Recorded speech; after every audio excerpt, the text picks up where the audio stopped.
MD എന്ന മഹാസാഹിത്യകാരനോടുള്ള ആദരസൂചകം കേരള സർക്കാർ അതറിയിക്കുന്നത് പ്രധാനമായും ഇന്നും നാളെയും സർക്കാരിൻ്റെ എല്ലാ ഔദ്യോഗിക പരിപാടികളും മാറ്റിവെച്ചുകൊണ്ട് സംസ്ഥാനം അദ്ദേഹത്തിന് ഔദ്യോഗികമായിട്ടുള്ള ഖേദം രേഖപ്പെടുത്തുകയാണ്, ഔദ്യോഗികമുള്ള ദുഃഖാചരണം നടത്തുകയാണ്. അദ്ദേഹത്തിൻ്റെ വിയോഗത്തിലുള്ള ദുഃഖാചരണം ഇപ്പോൾ മുഖ്യമന്ത്രി പിണറായി വിജയൻ അദ്ദേഹത്തിൻ്റെ വസതിയിലേക്ക് അവസാനമായി അദ്ദേഹത്തെ കാണുവാൻ വേണ്ടി എത്തുന്ന ദൃശ്യങ്ങളാണ് നമ്മൾ കാണുന്നത്.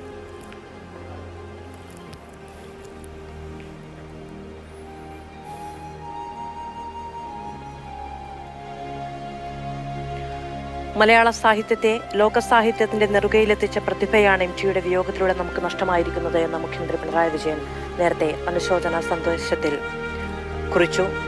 കേരളത്തിന് പൊതുവിലും മലയാള സാഹിത്യ ലോകത്തിന് സവിശേഷമായും നികത്താനാകാത്ത നഷ്ടമാണ് ഉണ്ടായിരിക്കുന്നത് എന്നും അദ്ദേഹം MTയെ അനുസ്മരിച്ചുകൊണ്ട് പറഞ്ഞു.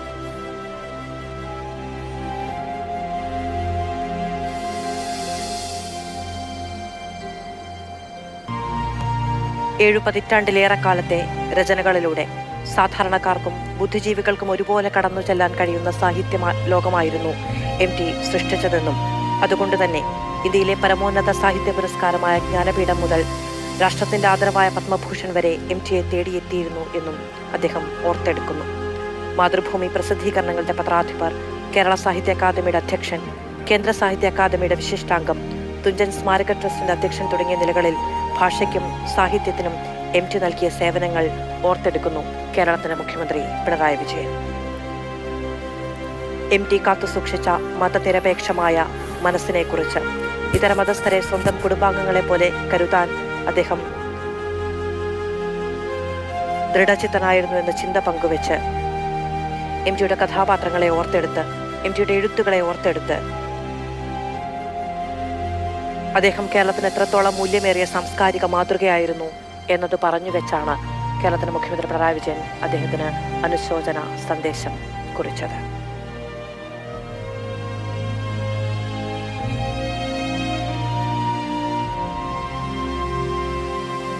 നമ്മൾ കാണാറുണ്ട് പല ആളുകളുടെയും വിയോഗ സമയത്ത് മുഖ്യമന്ത്രി ഒരുപക്ഷെ സന്ദർശനം നടത്തും. അദ്ദേഹത്തെ വികാരാധീനനായി നമ്മൾ കണ്ടത് കോടിയേരിയുടെ വിയോഗ നേരത്താണ്. അദ്ദേഹം MTയുടെ അടുത്ത് ഒരു വേള ഇരിക്കുന്നു, അദ്ദേഹത്തിന്റെ കുടുംബാംഗങ്ങളോട് സംസാരിക്കുന്നു.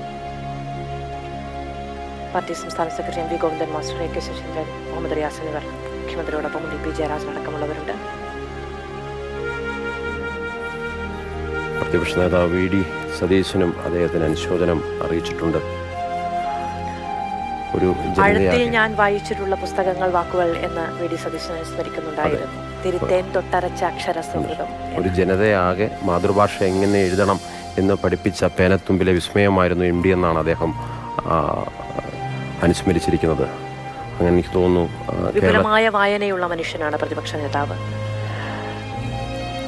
രാഷ്ട്രീയ നേതാക്കൾ, ഒപ്പം സാംസ്കാരിക പ്രവർത്തകർ തുടങ്ങി ഒരു വലിയ ജനസമൂഹമാണ് ഇപ്പോൾ കോഴിക്കോട് സിതാരയിൽ അദ്ദേഹത്തിന് അന്ത്യയാത്ര അർപ്പിക്കുവാൻ വേണ്ടി എത്തിയിട്ടുള്ളത്. മലയാളി വളരെ സമാധാനത്തോടു കൂടി തന്നെ MD എന്ന മഹാമനുഷ്യന് വിട ചൊല്ലുന്ന കാഴ്ചകളാണ് നമ്മൾ കാണുന്നത്. പ്രഗത്ഭർ, പ്രതിഭകളൊക്കെ വിടവാങ്ങുന്ന സമയത്ത് നമ്മൾ ഉപയോഗിക്കുന്ന വാക്കുകൾക്ക്, നമ്മൾ എന്ന് പറഞ്ഞാൽ മലയാളികൾ, ലോകമെമ്പാടുമുള്ള മനുഷ്യർ ഉപയോഗിക്കുന്ന വാക്കുകൾക്കൊക്കെ സവിശേഷതകളുണ്ട്.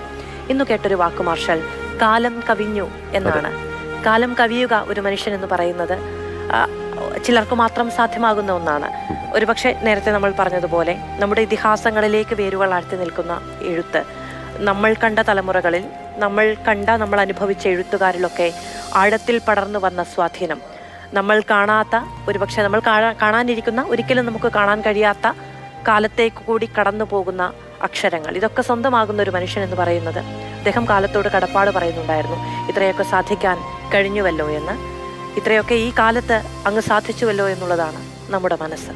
അതായത് ചെറിയൊരു ഭാഷയെ ചെറുതല്ലാത്തൊരു ലോകമാക്കി മാറ്റി ഇതിനകത്ത് മലയാളത്തിലെ സാഹിത്യകാരന്മാർക്കിടയിൽ, ഒരുപക്ഷെ എണ്ണം പറഞ്ഞ എഴുത്തുകാർക്കിടയിൽ എന്നും അമരനായി നിൽക്കുന്ന ഒരു വ്യക്തിത്വമാണ് MD വാസുദേവൻ നായർ എന്നുകൊണ്ട് തന്നെ അദ്ദേഹത്തിൻ്റെ അക്ഷരങ്ങളും അദ്ദേഹത്തിൻ്റെ വാചകങ്ങളും അദ്ദേഹത്തിൻ്റെ ചിന്തകളുമെല്ലാം ഇനിയും വായിക്കപ്പെടും.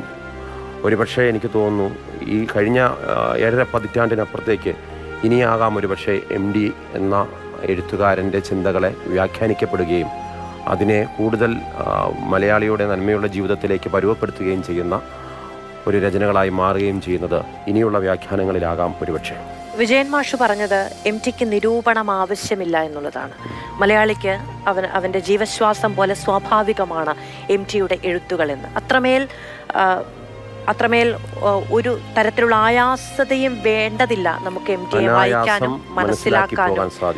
നമ്മൾ ശ്വാസം എടുക്കുന്നത് പോലെ തന്നെ സ്വാഭാവികമായി സംഭവിക്കുന്നതാണ് MTയുടെ എഴുത്തുകൾ. ഒരു നിരൂപണത്തിന്റെയും ആവശ്യം. അത് കഥാപരിസരങ്ങൾ സൃഷ്ടിക്കുന്നതിനകത്ത് അത് ലോക ക്ലാസിക്കുകൾ എടുത്ത് അദ്ദേഹം പറയുകയാണെങ്കിലും പുരാണങ്ങൾ എടുത്ത് പറയുകയാണെങ്കിലും അതല്ല ആധുനിക മലയാള സാഹിത്യത്തിൻ്റെ ദർശനങ്ങളിൽ നിന്നുള്ള വാക്കുകളോ കഥകളോ കഥാസമാഹാരങ്ങളോ ഒക്കെ ആണെങ്കിൽ പോലും വളരെ കൃത്യമാണ്. നേരത്തെ പറഞ്ഞ പോലെ അനായാസത എന്ന് പറയുന്നത് ഒരുപാട് വിസ്മയങ്ങൾ ഗർഭം കൊള്ളുന്ന മഹാസമുദ്രത്തേക്കാൾ എനിക്ക് നിള ഇഷ്ടമെന്ന് പറയുമ്പോൾ ആ നിള പോലെ മലയാളിക്ക് പരിചിതമാണ് ഒരുപക്ഷെ അദ്ദേഹത്തിൻ്റെ എഴുത്തുകൾ എന്നുള്ളതാണ്. അത്രയ്ക്കും വളരെ അനായാസമായി അദ്ദേഹം എഴുതിവിടുന്നു. അത് വായിക്കുന്ന ഏതൊരാൾക്കും, സാധാരണക്കാരനായ ഒരാൾക്ക് പോലും അതിൻ്റെ അർത്ഥവും അർത്ഥാന്തരങ്ങളും വളരെ കൃത്യമായി മനസ്സിലാക്കാൻ വേണ്ടിയും സാധിക്കുന്നു.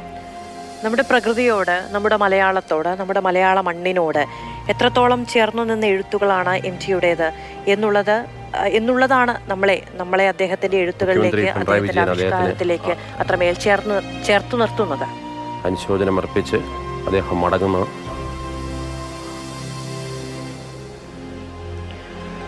മനുഷ്യരുടെ ഉള്ളിലേക്ക് കടന്ന് അവരെയും അവരുടെ ലോകത്തെയും നോക്കിക്കാണുകയാണ് എഴുത്തിൻ്റെ ആദ്യനാളുകളിൽ MT സ്വീകരിച്ച സങ്കേതം എന്ന് പറയുന്നത്. MT അതിനെ വിശേഷിപ്പിച്ചത് മൈൻഡ്സ്കേപ്പ് എന്നാണ്. ലാൻഡ്സ്കേപ്പ് എന്നൊക്കെ പറയില്ലേ, MT അതിനെ വിശേഷിപ്പിച്ചത് മൈൻഡ്സ്കേപ്പ് എന്നാണ്. അദ്ദേഹം കണ്ടറിഞ്ഞ കഥാപാത്രങ്ങളെ അതിൻ്റെ പുറന്തോടുകൾക്കുള്ളിലേക്ക് MTയുടെ സാഹിത്യവാസനയെ കൂടി ചേർത്തു വെച്ചുകൊണ്ടാണ് അദ്ദേഹം മലയാളിക്ക് പകർന്നു നൽകിയത്. അതുകൊണ്ട് തന്നെ നമ്മുടെ അടുത്ത് കാണുന്ന ആളുകളായി അദ്ദേഹത്തിൻ്റെ കഥാപാത്രങ്ങളെ അറിഞ്ഞനുഭവിക്കാൻ മലയാളിക്ക് കഴിയും എന്നുള്ളതാണ്.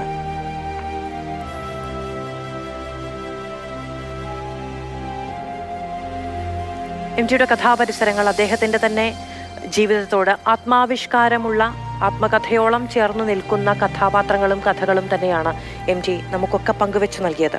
അദ്ദേഹത്തിൻ്റെ വീടിൻ്റെ പടിഞ്ഞാറേ ഭാഗത്ത് താന്നിക്കുന്നിൽ പൂത്തുനിന്ന കണ്ണാന്തളിപ്പൂക്കൾ ഒരു കൈക്കുടന്നയിലേക്ക് സ്വീകരിക്കാത്ത മലയാളികൾ പഠിക്കാനുണ്ടല്ലോ. നിന്റെ ഓർമ്മയ്ക്ക് എന്ന അദ്ദേഹത്തിൻ്റെ ആ ഓർമ്മ ഒരുപക്ഷെ അന്ന് നമ്മൾ അക്ഷരങ്ങൾ പഠിക്കുമ്പോൾ, സാഹിത്യം പുസ്തകം വായിച്ചു തുടങ്ങുമ്പോഴൊക്കെ ഒരുപാട് നമ്മളെ സ്വാധീനിച്ചിട്ടുള്ളതാണ് അത്തരം കഥകൾ.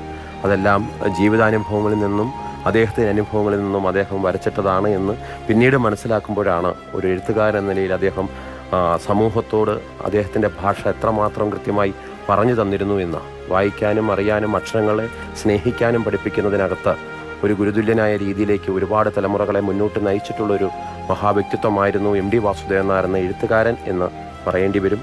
അയ്യപ്പൻകാവിലെ കുളത്തിൽ വിരിഞ്ഞു നിൽക്കുന്ന നീലത്താമരകൾ, അതെ, എത്ര പ്രണയങ്ങൾ പ്രാർത്ഥനയോടെ കാത്തു നിന്നിട്ടുണ്ടാകും ആ താമരക്കുളത്തിനടുത്ത്. അങ്ങനെ മലയാളിയുടെ ഹൃദയത്തിലേക്ക് എത്രമേൽ ആർദ്രമായ, എത്രമേൽ പ്രണയാർദ്രമായ ചിന്തകൾ, വാക്കുകൾ കോറിയിട്ട.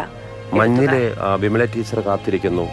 ഓരോ ടൂറിസം സീസണിലും ഒരുപാട് കാത്തിരിപ്പുകളുണ്ട്. അങ്ങനെ കാത്തിരിപ്പിൻ്റെ ഒരു വേദനയും അവഗണനകളെയും ഒക്കെ വളരെ കൃത്യമായി എഴുതി വരച്ച് പോകുമ്പോൾ ആ ഒരു നോവൽ വായിച്ച് തീർക്കുമ്പോൾ ഉണ്ടാകുന്ന മനുഷ്യൻ്റെ അവസ്ഥകൾ അതല്ല. കുഞ്ഞുകാലത്ത് ഇത്തിരി അസുഖക്കാരനായിരുന്നു. അതെ. അപ്പോൾ അദ്ദേഹം എഴുത്തിലേക്ക് വരുന്നത്, അല്ലെങ്കിൽ എഴുത്തിലേക്ക് കൂടുതൽ സമയം ചിലവഴിക്കുന്നത് അങ്ങനെയാണ്. ഇറങ്ങി ഓടിയിട്ടില്ലാത്ത ഗ്രാമവഴികളെ, ഗ്രാമജീവിതത്തെ അദ്ദേഹം സ്വന്തം തറവാടിൻ്റെ മച്ചിനോട് ചേർന്ന് നിൽക്കുന്ന ജനൽപ്പാളികളിലൂടെ ഉള്ളിലേക്ക് ആവാഹിച്ചെടുക്കുകയാണ്, അദ്ദേഹത്തിലേക്ക് കുടിയിരുത്തുകയാണ് കൂടല്ലൂരിൻ്റെ ഗ്രാമജീവിതത്തെ അപ്പാടെ. അനാരോഗ്യം ഒരുപക്ഷെ അദ്ദേഹത്തെ കൂടുതൽ നേരം പുസ്തകങ്ങളിലേക്കും അല്ലെങ്കിൽ അക്ഷരങ്ങളിലേക്കും മാറ്റി നിർത്തുകയും ചെയ്തു. എന്നാൽ അദ്ദേഹം വടക്കം വീരാതയുടെ തിരക്കഥ എഴുതുന്ന സമയത്തും ഒപ്പം രണ്ടാമൂഴത്തിൽ ഭീമനെ വർണ്ണിക്കുമ്പോഴുമെല്ലാം ഒരു നല്ലൊരു ഗുസ്തിക്കാരൻ എങ്ങനെയായിരിക്കണം എന്ന് കൃത്യമായി പറയുന്നുണ്ട്. ഗോദയുടെ ശാസ്ത്രം കൃത്യമായി പറയുന്നുണ്ട്. മറ്റൊന്ന് പഠനം. അതോടൊപ്പം തന്നെ അദ്ദേഹത്തിൻ്റെ ആ ഡയലോഗുകൾ അദ്ദേഹം എഴുതി വെച്ചു. അതായത് പുരഞ്ജയമായി തുടങ്ങി സൗഭദ്രം എന്ന് തോന്നിപ്പിക്കുന്ന ആ പഴയടവോ ആ 18 അടവിൽ 9ാമത്തെ അടവായ പുരഞ്ജയമാണോ സൗഭദ്രമാണോ എന്ന് മാറ്റി ചിന്തിക്കാൻ പ്രേരിപ്പിക്കുന്ന സാധനം. പല വാക്കുകളും അങ്ങനെയാണ് അദ്ദേഹം ഉപയോഗിച്ചത്. നിനക്കോ മാലോകർക്കോ നിനക്കോ ഞാൻ മറുപടി നൽകേണ്ടു എന്നുള്ള ആ ഭാഷാ പ്രയോഗത്തിലൂടെ ഒരു കാലഘട്ടത്തെ അദ്ദേഹം വരച്ചിട്ട് പോകുന്നുണ്ട്. അത് വളരെ കൃത്യമായിട്ട് മലയാളി ഓർമ്മപ്പെടുകയും ചെയ്യുന്നു.